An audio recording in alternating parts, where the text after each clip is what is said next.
आखिर ऐसा होता क्यों है? क्यों अच्छे लोग बुरे एवं दुष्ट लोगों की तुलना में जल्दी ही मृत्यु को प्राप्त हो जाते हैं? तो चलिए मित्रों, इस विषय को अच्छे से समझते हैं। आपने बहुत से लोगों से ऐसी बातों को सुना होगा कि कई लोग ऐसा कहते हैं कि वह अच्छा व्यक्ति था, इसलिए भगवान को प्यारा हो गया। दुष्ट एवं बुरा व्यक्ति होता तो इतना जल्दी अभी मरता नहीं। मित्रों, कई ग्रंथों में इस विषय के बारे में वर्णन मिलता है। उन्हीं ग्रंथों के माध्यम से हम आपको आज यह बताते हैं कि अच्छे लोग मृत्यु को जल्द ही क्यों प्राप्त हो जाते हैं। मित्रों, श्रीमद् भागवत गीता में भगवान श्री कृष्ण कहते हैं कि जिसका जन्म हुआ है उसकी मृत्यु एक दिन निश्चित ही है। जो जन्म लेता है वह एक दिन अवश्य ही मरता है। यह कटु सत्य है। और हर एक मनुष्य के भाग्य में 5 चीज़ें उसके जन्म से पहले ही निर्धारित कर दी जाती हैं, अर्थात लिख दी जाती हैं, जिनमें पहला है कि मनुष्य का जन्म कब, कहाँ और किसके यहाँ होगा। मित्रों, यह हमारे बस में नहीं होता कि हम जन्म अपनी इच्छा के अनुसार लें। नहीं तो अगर ऐसा होता तो हर मनुष्य अमीरों के यहाँ जन्म लेता। यह तो भाग्य की बात है, लेकिन भाग्य के पीछे कर्म जुड़ा होता है, और वह कर्म होता है पिछले जन्म का। उन्हीं कर्मों के अनुसार हमारा भाग्य बनता है। और दूसरा है कि मनुष्य का विवाह कब, कहाँ और किसके साथ होगा। दोस्तों, कभी कभार ऐसा देखा जाता है कि आप विवाह करना चाहते हैं किसी और के साथ, लेकिन आपका विवाह हो जाता है किसी और के साथ। यह सब विधि का लेख ही तो है। तीसरा है मनुष्य के पास धन संपत्ति, रुपया, पैसा, यह सब कितना होगा। मित्रों, मेहनत हर कोई करता है, धनवान हर कोई बनना चाहता है, लेकिन दोस्तों, किसी को जल्द ही सफलता मिल जाती है, किसी को देर से सफलता मिलती है। इसी तरह कोई जल्द ही धनवान बन जाता है, कोई मेहनत करके भी उतना ही धन कमाता है जितने में उसका गुजर बसर हो सके, और किसी को अकस्मात धन की प्राप्ति हो जाती है, और किसी को उनके दादा और पुरखों की बनाई हुई संपत्ति उनको मुफ्त में ही मिल जाती है। मित्रों, चौथा यह है कि मनुष्य कितना बुद्धिमान, कितना विद्वान और कितना ज्ञानी होगा।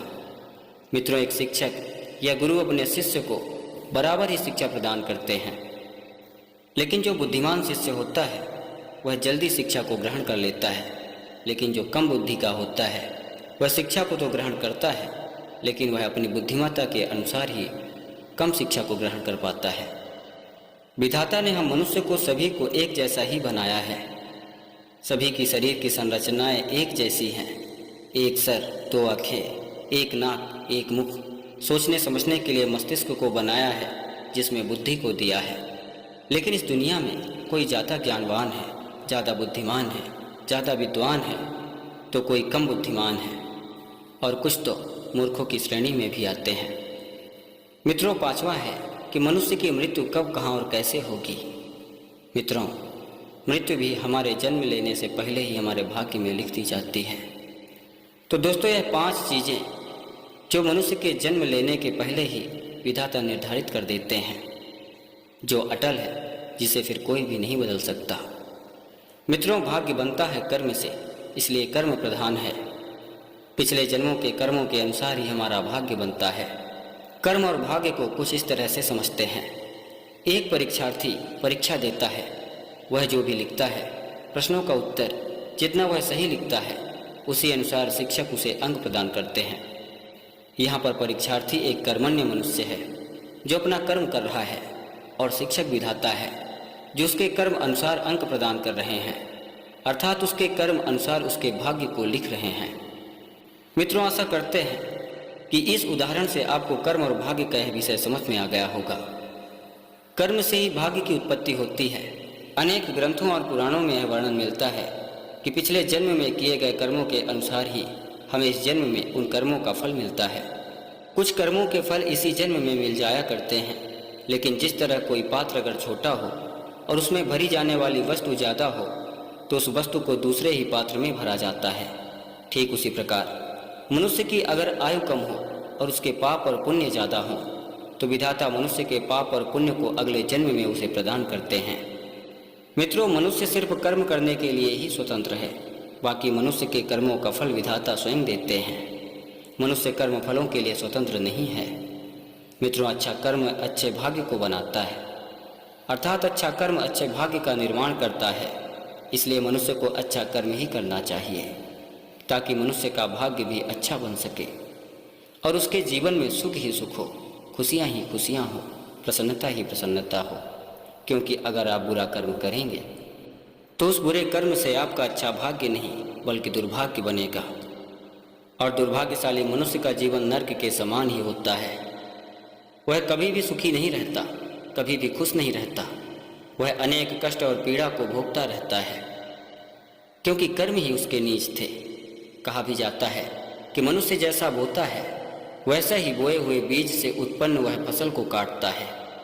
कांटेदार पौधे को लगाने से जब वह बड़ा होगा वह कांटेदार वृक्ष बनकर छांव तो देगा, अर्थात थोड़ा बहुत सुख तो देगा, लेकिन अत्यंत पीड़ादायक चुभने वाला वह कांटा भी देगा।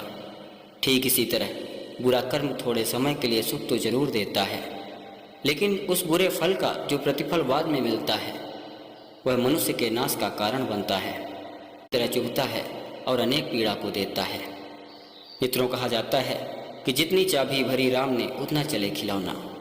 भगवान ने जिसको जितना जीवन दिया है वह उतना ही जीता है।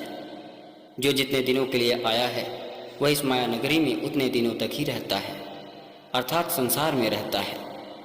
दोस्तों, किस बात का घमंड करना, किस बात का अभिमान करना। रुपया पैसा धन संपत्ति आज है तो कल नहीं है। राजा से रंक बनने में देर नहीं लगती। ईश्वर की मर्जी के बिना एक पत्ता भी नहीं हिलता। इसलिए इस बात का ध्यान रहे कि मनुष्य कब इस दुनिया को छोड़कर चला जाए कोई भरोसा नहीं है। इसलिए जब तक मनुष्य संसार में रहे भगवान की भक्ति करता रहे, अच्छे कर्म परोपकार दान पुण्य दया की भावना सदैव बनी रहे, जिससे मनुष्य का कल्याण हो जाए। चलिए अब यह भी जान लेते हैं कि अच्छे लोगों की मृत्यु जल्दी क्यों हो जाती है। मित्रों, किसी अच्छे व्यक्ति को भगवान किसी न किसी उद्देश्य से इस पृथ्वी लोक में भेजते हैं। जब उसका उद्देश्य पूरा हो जाता है तो भगवान उस व्यक्ति को अपने पास बुला लेते हैं, क्योंकि वह व्यक्ति भगवान के हृदय में अर्थात भगवान के निकट होता है। आप यह भी कह सकते हैं कि वह व्यक्ति भगवान का प्रिय होता है। भगवान यह नहीं चाहते कि उनका प्रिय मनुष्य इस मायालोक में रहकर माया मोह में फंसकर पाप कर्म कर बैठे, जिससे उसके पाप कर्मों की सजा उसे भोगना पड़े। अगर किसी पिता की संतान अच्छी हो तो अपने उस संतान से उस पिता का प्रेम बढ़ जाता है। कहने का मतलब यह है कि अच्छे लोगों की मृत्यु उनके अच्छे कर्मों पर ही निर्भर करती है। मित्रों, आपने ऐसा देखा या सुना तो होगा कि कोई ऐसा व्यक्ति है या फिर कोई ऐसा व्यक्ति था जिसको ना कोई बीमारी हुई, ना कोई तकलीफ हुई, ना कोई पीड़ा हुई। वह अपने जीवन में सुखी था। उसने रात को सुखपूर्वक प्रसन्नता से भोजन किया और भोजन करके रात को सोया और सुबह में उठा ही नहीं, वह सोता ही रह गया। अर्थात बिना किसी बीमारी के, बिना किसी पीड़ा के, बिना किसी कष्ट के उसकी मृत्यु हो गई। फिर लोग कहते हैं कि कितना भला व्यक्ति था, कितना पुण्यात्मा व्यक्ति था जिसको भगवान ने इतनी सुखद मौत को दिया, इतनी अच्छी मौत दी, इतनी आसान मौत को दिया। कोई पीड़ा नहीं हुई, कोई बीमारी नहीं थी, कोई कष्ट भी नहीं हुआ, बस शरीर से बड़े ही आसानी से प्राण निकल गए। मित्रों, पुराणों में बताया गया है कि मृत्यु के समय मनुष्य को एक साथ 100 बिच्छू के डंक मारने जितना दर्द होता है और इतने दर्द में मरने वाले व्यक्ति की दुर्गति हो जाती है।